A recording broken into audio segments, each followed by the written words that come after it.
What would your life be like with no car payment?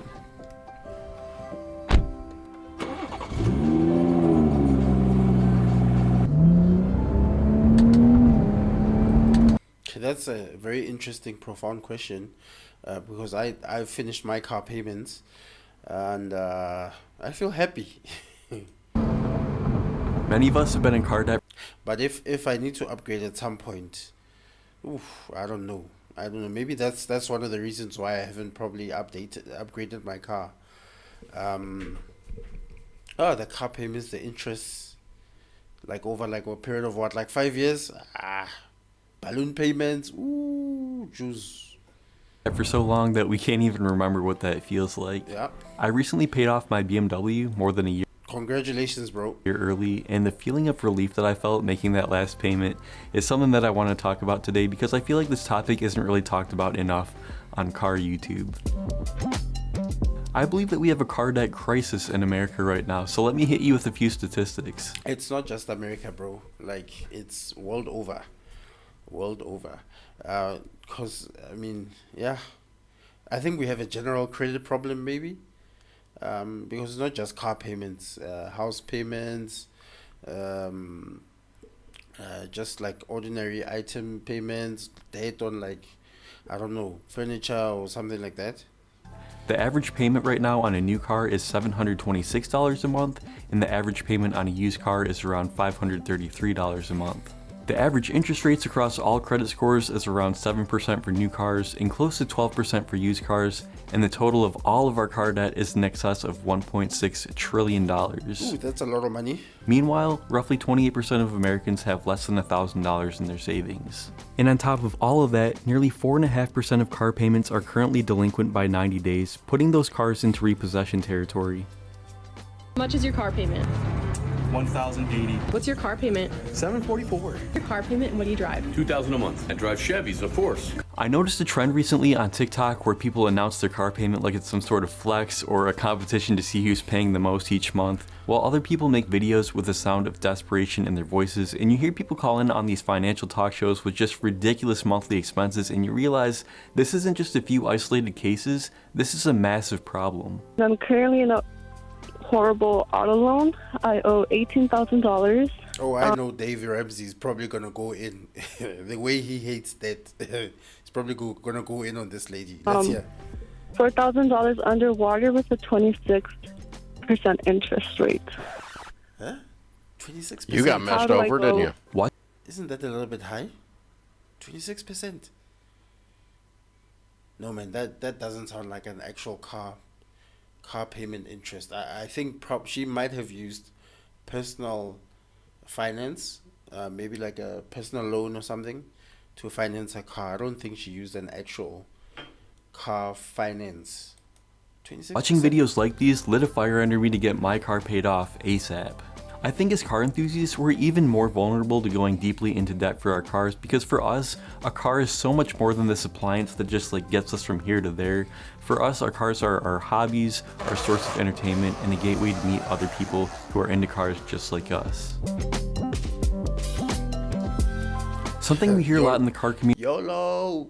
community is life is YOLO! short, so just buy whatever the hell you want and don't worry about the consequences. No. Life is longer than you think. And a car debt, it's one of the most useless. Okay, I wouldn't say useless, but you can avoid certain kinds of car debt. Especially if it's not like, let's say you're gonna like finance a second car or something like that. Sometimes you don't need to finance a second car. Sometimes you just need to sit with the car that you have and work around that before you buy a second car. But I think that this is a Jeez, man. short-sighted take. I think that life is short and you work too hard to give so much of your paycheck right back to the bank in the form of car payments. And when you look at those statistics that we just talked about with people having astronomical payments and little to no savings, ask yourself, are these people really living their best lives because they financed the car that they really wanted? Student debt. No, you're giving away a part of your life because you worked for that money that you're earning every month. And if you take a significant portion of it and take it to debt, that's a real problem. Lowers life satisfaction. Car debt tanks life satisfaction. Credit card debt is catastrophic for life satisfaction. I think that a lot of people are scared right now. People have gotten in over their heads, and they're one job loss or one emergency away from losing it all. Now, there's a lot of factors at play here. New cars are more expensive. With that being said, if it's possible, if you can work a second job, if you can get an extra income somewhere, do that wherever possible. Please, try. Expensive than ever. Supply chain issues caused scarcity that drove up the price of used cars, and banks are allowing people to borrow irresponsible amounts of money to pay for them. With an average new car price of $48,000 at the time of this video, it seems almost unfathomable to save up and pay cash for a car like our parents did. I think we do have a choice though to buy something reasonable, whether that means saving up for a while or taking a small, low interest loan and paying it off quickly. The question, Or not buying the car new, maybe buying it secondhand, a bit more cheaper, a bit more reasonable. How about that? that you should be asking yourself is, what is this costing me? And I don't just mean the payment and the interest. What is this costing your mental health, your sleep, and your ability to save money? I have to tell you, my sleep has improved since becoming debt-free, because when you don't have debt, you have options. Maybe for you, that's the option to finally make that career change. Maybe you can finally just take some time off for yourself, or maybe you're a true car enthusiast and you can finally buy those wheels that have been in your shopping cart for years. It's not all bad though, is it? So I want to explain the situation with my 340i. Prior to buying the car, my wife and I already had a 6-month emergency fund saved, which wasn't part of the car transaction. And then after buying the car, we continued our regular savings and retirement investing. So while having a car payment wasn't ideal, in our situation, it also wasn't killing us. We know people in our own friend group who will spend $400 a week on things like fine dining and cocktail bars, and like, what's the return on investment on that? So for my wife and I as car enthusiasts, we've always rationalized the payment as sort of an entertainment expense. It was a small portion of our income that we could afford to give up each month in order to enjoy these cars, and now that they're both paid off, we have a couple fun, reliable, and relatively low mileage cars as a result. Now, I'm not advocating that you go out and get a car loan, but I do think that there's an amount of money that people can borrow that's not financially ruinous. I think it's not always... Okay, there's also a third option. If you're maybe getting a car loan to start a business or something like Uber or something like that, that's also another option. Provided obviously that you maybe have a nice deposit just to offset the loan that might be there. Yeah, that might be a third option. If you're actually borrowing just to start an actual business that makes an actual income. Always the car payment, but rather the extremes that we take it to, like some of these people on TikTok who have car payments that look like mortgages with interest rates that look like credit card interest. Balloon payments. Ooh, balloon payments. Balloon payments are crazy. Just in case anyone's curious, the payment on the 340 was $414 a month at 4.64% interest. Nice car, by the way. So once I paid off my car, I posted it on my Instagram story, and out of thousands of people who saw the post and numerous congratulations, the only person who had something negative to say was a friend of mine who works in, take a guess, finance. So he said sarcastically, "Good job paying off a depreciating asset." And I think this is such a bad take. So the car is depreciating whether you pay it off or not, and if anything, depreciation is even more reason to pay the car off early. A lot of people are finding themselves in situations right now where they're underwater on their car loan. In other words, they owe more money on the car than it's worth. Now this can happen for a few reasons. Buying brand new cars which have a steeper depreciation curve, overpaying for the car to begin with, or just taking a super long loan term where the car is depreciating at a faster rate than you're paying it off. Now this can become a huge headache if you need to get out of your car quickly. So let's say you lose your job and you don't have enough money saved to make the payments, or maybe the car's starting to have some major mechanical problems and you just want to get rid of it. You're going to have to come up with that difference between what you owe and what it's worth. Now if your car is paid off and you want to get rid of it for any reason, you simply sell the car. Because we know the cars tend to go down in value, it's important to be mindful of how much of your net worth is tied up in cars. And there's a consensus in the personal finance community that the total value of all of your cars shouldn't exceed more than half of your annual income. That way, as the cars go down in value, it's not just taking your entire net worth down with it. Do people really count cars in their net worth? Do you really count cars in your net worth? Why would you want to do that? It's a Unless you specifically have a car as a business. But if it's just a personal car that you just use day to day, a depreciating asset, I don't think, or maybe, or am I off? If I'm off, somebody just comment below. Do people count cars in their net worth? Why would you want to do that? So you already have a car payment, what should you do? So if you're like one of the 100 million Americans with a car payment right now, I would encourage you to pay it off as quickly as possible, and I'm going to give you a few tips. Make extra payments towards the principal balance. This will save you on the total amount of interest that you'll pay on the loan and will allow you to pay the car off more quickly. You just have to make sure that the extra money that you're putting with it is actually going towards the principal and not just like in advance towards the next payment. The bank that my BMW loan was through had it going towards the next payment by default, so each month you would have to know to manually go in and change it to principal, and the reason is because the bank doesn't want you to do it this way because it works in your favor instead of theirs.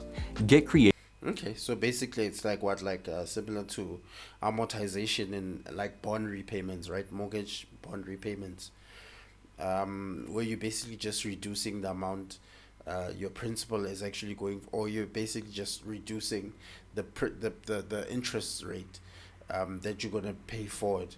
So basically, whatever extra amount that you put in today counts toward a lesser interest amount that you're gonna pay tomorrow. Meaning, obviously, you're gonna pay off the loan a bit more quicker.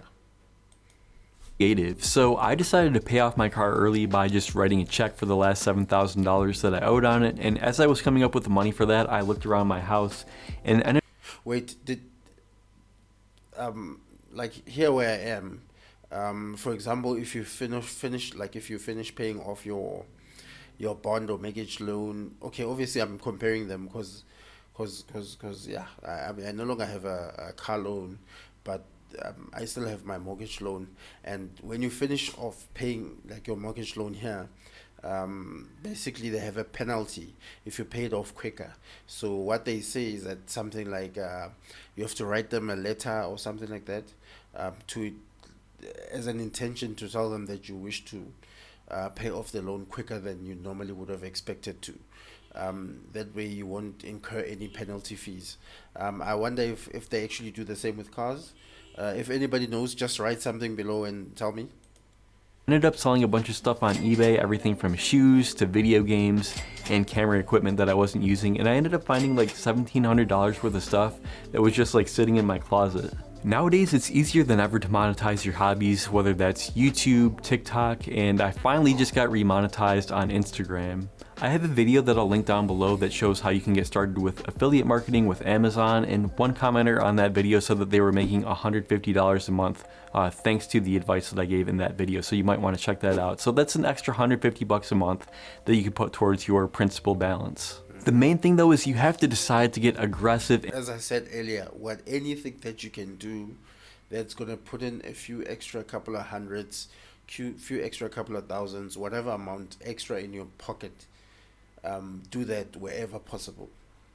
And intentional with paying it off early. Just rounding up the change on your payment each month isn't gonna cut it. You have to. Oh, this is definitely a car. He's definitely a car enthusiast. He's taken good care of the car. Get serious, make some sacrifices, and throw any extra money that you can at that principal balance. In my case, I did have cash savings to cover the rest, but I was kind of conflicted because I was earning 5% interest on this high interest cash account, which was more than the interest that I was paying on the loan. But ultimately, the peace of mind that comes with being debt free was worth a lot more than that small spread that I was making on the interest. Now just note that some banks will charge a penalty for an early payoff. Now that's not something that I've ever encountered with any loan that I've had, but just double check with your bank to confirm that. Also, That's true. just be aware that your credit score will drop when you pay off your car and the account closes. Now your credit score is going to go down whether you pay it off early or whether you drag out the loan to its maturity, so you shouldn't let that get in the way of paying it off early. But there are workarounds around that. One of the workarounds is using your credit card, but not really like having a very huge balance, like a very small credit card balance, something that's extremely manageable, and then using that as like debt, like debt that you actually often use to buy whatever, just regular things or whatever. That actually just works out well in a lot of different cases, like in terms of your credit score. Now personally, I think that I'm done financing cars, but I do want to leave you guys with a few tips. Now, I'm not a financial advisor or a car salesman, this is just what I would do. 1. Save a 6-month emergency fund that's not included in the car transaction. Emergencies and job losses happen, so be ready for it. 2. Buy used and let the first owner take the big depreciation hit. So I saved $20,000 on my 340i by buying it used compared to the original sticker price. 3. Okay, but how old was it when you bought it, or at what quality was it? Choose a car that costs less than half your annual income. Cars go down in value, don't let it destroy your net worth. Less than half of your annual income. Okay. 4. Consider the total cost of ownership, including insurance, gas, and routine maintenance, all of which add up quickly. And 5. Pay off the loan early. Just because you have a 5-year loan doesn't mean that you need to take 5 years to pay it off. Even for us car enthusiasts, there's still so many cool cars that you can save up for if you know what you're looking for. My friend who bought my E90 from me is still daily driving it 4 years later, and he actually just sent me some pictures of him tearing up the tail of the Dragon, which I thought was pretty cool. And by the way, I'm not even saying that you shouldn't buy an expensive car, I'm just saying you should be careful using debt to do it. I want to wrap up this video with a story in humility. So when I bought my E90 back in the day, the car payment plus all of the expenses that come with owning a BMW were a stretch for me financially, and on top of that I had no savings at all. So at the time I was working for this online vitamin company doing graphic design and marketing, and towards the end I was even helping them get their YouTube channel started, which unfortunately they didn't see a whole lot of value in at the time, and the company fell in hard times and I got let go. A few weeks later, one of the managers called me and said, hey, we don't really have anything for you in the office right now, but if you want to come back and work in our warehouse for $10 an hour until you find something, we would be happy to have you back. So with my back against the wall, having a car payment and no savings, I ended up taking that job, and I'll never forget my first day as a warehouse worker, pulling up to work in my fancy pants BMW that I could barely afford. And the way that the building was set up, you had to come in the front to punch in, and then I had to walk through the office past all of my old colleagues who are wearing nice clothes and it's air conditioned and all that, and here I am in gym shorts and a t-shirt ready for my first lesson in box packing. The point is, that whole situation could have been avoided if I had some savings and actually had a plan. Now when we bought the 340, our financial situation was completely different, but still, it was still a risk that I don't think I want to take again. It just feels so good to not have car payments anymore. Thanks for watching, give me a thumbs up if this was inspirational, and for anyone who's paid off their car early, leave a comment down below, let us know how you did it, and let us know how it feels to be debt free. Okay, great video. Yeah, well done to you, bro. Just debt is really just something that we all need to definitely be careful of, because the next moment you're taking on debt, and it can grow a life of its own if you're not careful. Anyway guys, like, comment and subscribe below the video. Cheers, bye.